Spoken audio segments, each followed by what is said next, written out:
ఈ నెల 18వ తేదీ వినాయక చవితి. ఎంతో పవిత్రమైన విశిష్టమైన రోజు. హిందువులకు వినాయక చవితి అతి పెద్ద పండుగ. ఇలాంటి పర్వదినం రోజు గోవుకు ఈ ఒక్కటి తినిపిస్తే చాలు అన్ని విఘ్నాలు తొలగి పనులన్నిటిలో విజయం కలిగేలా ఆ విఘ్నేశ్వరుడు అదేవిధంగా మహాశివుడు దీవిస్తారు. మరి అత్యంత పర్వదినమైన వినాయక చవితి రోజు గోమాతకు ఏం తినిపిస్తే జన్మల దోషాలు పోయి కోటి జన్మల పుణ్యం కలుగుతుందో ఇప్పుడు ఈ వీడియోలో తెలుసుకుందాం. వినాయక చవితి పండుగలలో విశిష్టమైనది మరియు అతి పెద్ద పండుగ. ఈరోజు వినాయకుడి ముందు రావి ఆకుతో ఈ విధంగా దీపారాధన చేస్తే చాలు సకల ఐశ్వర్యాలు కలుగుతాయి. వినాయక చవితి పూజలో ఎన్నో వైద్య రహస్యాలు ఉన్నాయి.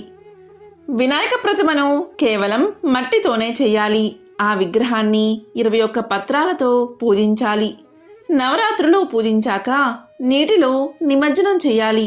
ఈ 21 పత్రాలు సాధారణమైన ఆకులు కావు. ఇవన్నీ ఎంతో శక్తివంతమైన ఔషధాలు. పూర్వం ప్రతి ఒక్కరూ ఈ 21 ఆకులతో భక్తి శ్రద్ధలతో వినాయకుణ్ణి పూజించి తరువాత దగ్గరలో ఉన్న నీటిలో నిమజ్జనం చేసేవారు. ఈ 21 ఆకులతో పూజించడం వల్ల మరియు మట్టితో చేసిన ప్రతిమతో ఈ 21 ఆకులు కలిసి వాటి నుండి వీచే గాలి మనలో ఉండే అనారోగ్యాన్ని పోగొడుతుందట. భాద్రపద మాసంలో సాధారణంగా వర్షాలు బాగా పడి నదుల్లో చెరువుల్లో నీరు ఉంటుంది. ఈ నీటిని శుద్ధి చేయడం కోసం ఈ ఆచారాన్ని మన పెద్దలు పెట్టారన్నమాట. ఈ విధంగా మట్టి గణపతిని 21 రకాల ఔషధ పత్రాలతో చెరువులో నిమజ్జనం చేయడం వల్ల 23 గంటల్లో ఆ ఆకుల్లోని ఔషధాలు అన్నీ జలంలోకి కలిసిపోయి ఆ నీటిలోని బ్యాక్టీరియాను నిర్మూలించి ఆ నీటిలో ఆక్సిజన్ శాతాన్ని పెంచుతాయట. ఇదే వినాయకుడి నిమజ్జనం వెనుక ఉండే పర్యావరణ పరిరక్షణ. అందుకే మట్టితో చేసిన గణపతిని మాత్రమే ఉపయోగించాలి. విఘ్నేశ్వరుడికి దీపారాధన చేసేటప్పుడు ఈ విధంగా చేయండి. విఘ్నేశ్వరుడికి దీపారాధన చేసేటప్పుడు ప్రమిదల్లో లేదా కుందుల్లో 7 ఒత్తులు వేసి ఆ వినాయకుడికి ఇష్టమైన కొబ్బరి నూనె పోసి దీపారాధన చేయండి. దీపారాధన కుందులు లేదా ప్రమిదల కింద రావి ఆకును పెట్టండి. రావి ఆకు తుడుమ విఘ్నేశ్వరుడి వైపు ఉండేలా చూసుకోండి. ఈ విధంగా రావి ఆకుపైన దీపారాధన చేసినట్లయితే సమస్త కోరికలు నెరవేరుతాయి. గణపతిని భక్తి శ్రద్ధలతో పూజిస్తే తలపెట్టిన కార్యానికి ఎటువంటి అవరోధము రాకుండా ఆ విఘ్నేశ్వరుడు దీవిస్తాడు. వినాయక చవితి రోజు గణపతిని పూజిస్తే గ్రహబాధలు తొలగిపోతాయి. కన్యలకు వివాహం నిశ్చయమవుతుంది. సంతానం లేని వారికి సంతాన భాగ్యం కలుగుతుంది. జీవితం ధన్యమవుతుంది. మీరు ఏం చేసినా చేయకపోయినా గణపతి ముందు గుంజీళ్లు తీస్తే చాలు ఆ వినాయకుడు ఎంతో సంతోషించి మీ కోరికలను త్వరగా నెరవేరుస్తాడని పురాణాలు చెబుతున్నాయి. దీనికి సంబంధించిన ఒక పురాణ వివరణ ఇలా ఉంది. శ్రీ మహావిష్ణువు ఒకసారి కైలాసానికి వెళ్ళినప్పుడు అక్కడ ఉన్న వినాయకుడు విష్ణుమూర్తి ధరించిన సుదర్శన చక్రాన్ని లాక్కుని గబుక్కున నోట్లో పెట్టుకున్నాడట. శ్రీ మహావిష్ణువు ఎంత బ్రతిమాలినా ఇవ్వలేదట. ఈ వింత చర్యకు విష్ణుమూర్తికి ఏం చేయాలో తెలియక తన 2 చేతులతో తన 2 చెవులు పట్టుకుని గుంజీలు తీశాడట. అలా చేయగానే వినాయకుడికి నవ్వు వచ్చిందట. అలా నవ్వుతూ ఉండగా సుదర్శన చక్రం జారి కింద పడబోగా శ్రీ మహావిష్ణువు దాన్ని తీసుకుని వెళ్ళిపోయాడట. శ్రీమన్నారాయణుడే వినాయకుడి ఎదుట గుంజీలు తీయడంతో వినాయకుడికి అందరూ గుంజీలు తీసే ఆచారం మొదలైంది. అలా గుంజీలు తీసేవారు త్వరగా విఘ్నేశ్వరుడి కంట్లో పడి వారి కోరికలు తప్పక నెరవేరుస్తాడని చెబుతూ ఉంటారు. అందుకే విఘ్నేశ్వరుడికి మామూలుగా నమస్కరించడం కన్నా గుంజీలు తీస్తేనే ఎక్కువ ఇష్టమట. విఘ్నాలు తొలగించి శుభాలనిచ్చే శుభదాయకుడు గణపతి. అన్ని శుభకార్యాల్లోనూ ఆయనకే అగ్రపూజ. ఈ జగమంతా గణమయం. గణపతి నామం అత్యంత శక్తివంతమైనది. గణపతిలో గా అనే శబ్దం జ్ఞానవాచకం. నా అంటే నిర్వాణం. ఆయన విఘ్న గణపతి మాత్రమే కాదు, వరద గణపతి కూడా. ఇక ఎంతో పవిత్రమైన వినాయక చవితి రోజు గోవును దర్శించి గోవు చుట్టూ 5 ప్రదక్షిణలు చేసి గోవుకు నమస్కారం చేసి గోవుకు పచ్చని గడ్డిని నానబెట్టిన శనగలను తోటకూరను ఆహారంగా తినిపిస్తే చాలు. అలాంటి వారి జీవితంలో ఉత్తమ ఫలితాలు కలుగుతాయి. కోరిన కోరికలు తీరేలా ముక్కోటి దేవతల ఆశీర్వాదం కలుగుతుంది. ఇలాంటి ప్రత్యేకమైన రోజు గోమాతను ఇలా పూజిస్తే చాలు, కోటి రెట్ల అధిక పుణ్యఫలం కలుగుతుంది. సనాతన ధర్మంలో ఏ దైవ కార్యమైనా వినాయకుడి పూజతోనే ప్రారంభమవుతుంది. దాదాపు అన్ని దైవ కార్యక్రమాల్లోనూ విఘ్నేశ్వర మంత్రాలను తప్పనిసరిగా ఉచ్చరిస్తారు. ఇవి అత్యంత శక్తివంతమైనవి. ఈరోజు మీరు ఏమీ చేయకపోయినా సరే ఈ 2 మంత్రాలను కనీసం ఒక్కసారైనా ఉచ్చరిస్తే చాలు, సకల శుభాలు కలుగుతాయి. ఆ మంత్రాలు ఏంటి అంటే ఓం శ్రీం హ్రీం క్లీం గ్లౌం గహ గణపతయే నమః.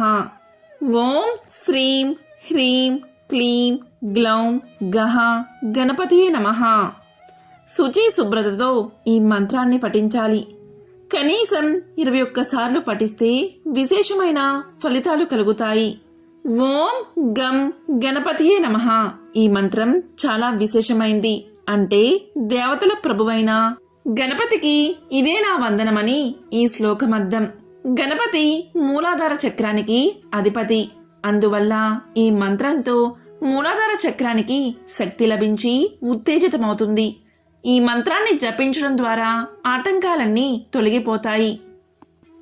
ఈ విధంగా వినాయక చవితి రోజు గోమాతను ఇలా పూజించి ఈ మంత్రాలు పఠించి దీపారాధన ఈ విధంగా చేసి ఆ మహాశివుడి అదేవిధంగా విఘ్నేశ్వరుడి అనుగ్రహం కలిగి సకల శుభాలను పొందండి. హిందువులు ఏ కార్యక్రమాన్ని ప్రారంభించినా ఎటువంటి విఘ్నాలు ఆటంకాలు లేకుండా కొనసాగాలని తొలి పూజ గణనాథునికే చేస్తారు. స్వామి అనుగ్రహం పొందితే అన్ని కార్యాలు జయమవుతాయని ప్రగాఢ నమ్మకం. భాద్రపద శుక్లపక్ష చవితి రోజునే వినాయకుడి జననం జరిగిందని, గణాధిపత్యం వచ్చిందనే పలు కథలు ప్రచారంలో ఉన్నాయి. వినాయక చవితి పండుగను కుల మత జాతులకు అతీతంగా జరుపుకుంటూ ఉంటారు. అయితే ఈ సంవత్సరం వినాయక చవితిని ఎప్పుడు చేసుకోవాలి? సెప్టెంబర్ 18వ తేదీన లేదా సెప్టెంబర్ 19వ తేదీన చేసుకోవాలా అనే ధర్మ సందేహం అందరిలోనూ ఉంది. దానికి సమాధానం ఇప్పుడు తెలుసుకుందాం. వినాయక చవితి భారతీయులకు అతి ముఖ్యమైన పండుగ. పార్వతీ పరమేశ్వరుల కుమారుడైన వినాయకుడి పుట్టినరోజుని వినాయక చవితిగా జరుపుకుంటాం. భాద్రపద మాసం శుద్ధ చతుర్థి మధ్యాహ్నం శుభ సమయంలో హస్త నక్షత్రం రోజున చవితి ఉత్సవాలు ప్రారంభమవుతాయి.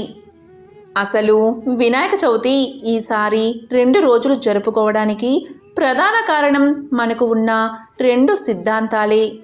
మనకు పూర్వ సిద్ధాంతం లేదా సూర్య సిద్ధాంతం, అలాగే దృక్ సిద్ధాంతం అని 2 సిద్ధాంతాలు ఉన్నాయి. సూర్య సిద్ధాంతం లేదా పూర్వ సిద్ధాంతం ప్రకారం సెప్టెంబర్ 18న వినాయక చవితి వచ్చింది. అలాగే దృగ్గణిత సిద్ధాంతం ప్రకారం సెప్టెంబర్ 19న వినాయక చవితి వచ్చింది.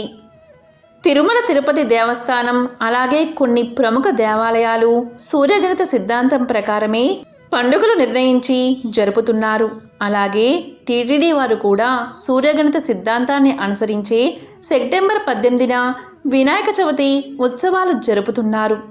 అసలు ఈ 2 గణిత సిద్ధాంతాల ప్రకారం తిథులను మనం గమనించినట్లయితే ముందుగా సూర్య గణిత సిద్ధాంతం ప్రకారం ఈసారి చతుర్థి తిథి సెప్టెంబర్ 18న ఉదయం 9:13 మొదలై సెప్టెంబర్ 19న ఉదయం 9:42 ముగుస్తుంది. ఇక సూర్య గణిత సిద్ధాంతం ప్రకారం మధ్యాహ్నం గణేష పూజా ముహూర్తం వచ్చేసి సెప్టెంబర్ 18వ తేదీ ఉదయం 10:57 నుండి మధ్యాహ్నం 1:23 మధ్య గణేశ చతుర్థి పూజలు జరుపుకోవాలి. అంటే సూర్య గణిత సిద్ధాంతం ప్రకారం మధ్యాహ్నం అష్టమి తేదీ సెప్టెంబర్ 18న మాత్రమే ఉంది. మధ్యాహ్నం సమయంలో చతుర్థి ఉన్న సమయంలోనే వినాయకుడి పూజను నిర్వహిస్తారు కాబట్టి సూర్య సిద్ధాంతం ప్రకారం సెప్టెంబర్ 10న మాత్రమే వినాయక చవితిని జరుపుకోవాలని సూర్య సిద్ధాంతాన్ని పాటించే పండితులు చెప్తున్నారు. ఇక ప్రభుత్వం ఆమోదించిన దృగ్గణిత సిద్ధాంతాన్ని చూస్తే చతుర్థి అనేది సెప్టెంబర్ 18వ తేదీ మధ్యాహ్నం 12:39 మొదలై సెప్టెంబర్ 19వ తేదీ మధ్యాహ్నం 1:43 ముగుస్తుంది.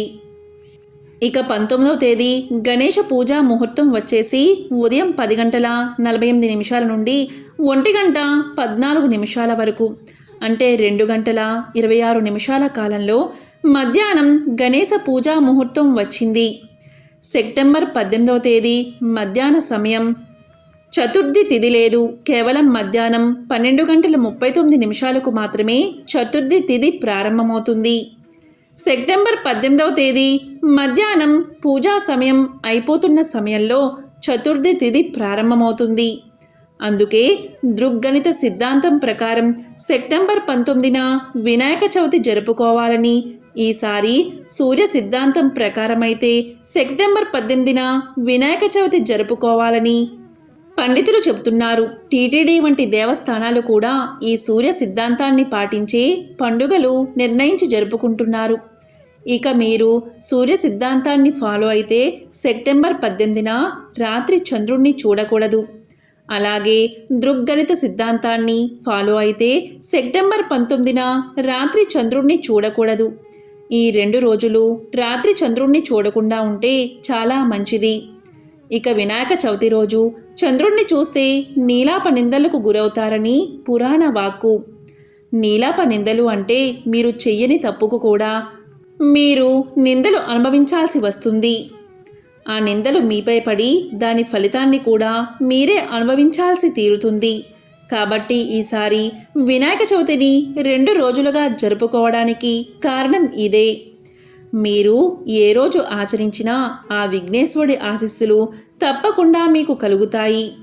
ఇలా తిథి విషయంలో 2 సిద్ధాంతాలు వచ్చినప్పుడు 2 తిథి సమయాలు వస్తాయి కాబట్టి వివాదాలకు పోకుండా మీ వీలును బట్టి ఈ 2 రోజుల్లో చేసుకుంటే చాలా మంచిది. వినాయక చవితి రోజు మీరు ఇంటికి తెచ్చుకున్న విగ్రహం దేవతా విగ్రహంగా మారి పూజార్హత పొందాలి అంటే వినాయకుడిని తీసుకువచ్చిన వెంటనే ప్రతిష్ఠించకూడదు. ముందుగా పూజా స్థలాన్ని శుభ్రంగా కడిగి అష్టదళ పద్మం ముగ్గు వేసి పీట పెట్టి పీటకు పసుపు రాసి గంధం బొట్లు కుంకుమ బొట్లు పెట్టి ఒక పసుపు రంగు వస్త్రం వేసి ఆ వస్త్రం మీద బియ్యం పోసి, అంటే 3 దోసిల్లా బియ్యం పొయ్యాలి.